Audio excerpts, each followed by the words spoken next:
తాప్సీ తన తదుపరి చిత్రం ఫిర్ హై హసీనా దిల్రుబా ప్రమోషన్స్ లో బిజీగా ఉన్నారు. తాజాగా ఇచ్చిన ఇంటర్వ్యూలో సినిమా విశేషాలు, వ్యక్తిగత విశేషాలు పంచుకున్నారు. తన భర్త మతియాస్ బో గురించి తెలిపారు. మతియాస్ నాకెంతో కాలంగా తెలుసు. ఇష్టాలు కలవడంతో స్నేహితులయ్యాం. పెద్దల అంగీకారంతో పెళ్లి చేసుకున్నాం. అయితే మతియాస్ ఎవరనేది చాలా మందికి తెలియకపోవడం బాధాకరం. అతడు ఏం చేస్తున్నాడు, ఏం సాధించాడనేది చెప్పాలనుకోవడం లేదు. వ్యాపారవేత్త లేదా క్రికెటర్ కానందున అతని గురించి తెలుసుకునేందుకు ఆసక్తి చూపించడం లేదు.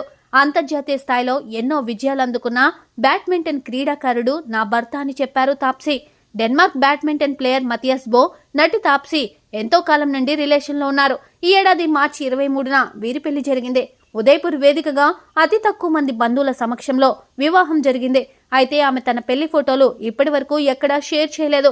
మతియాస్ గత కొంతకాలంగా భారత బ్యాడ్మింటన్ డబుల్స్ క్రీడాకారులో సాత్విక్ చిరాగ్ జోడీకి కోచ్గా వ్యవహరిస్తున్నారు.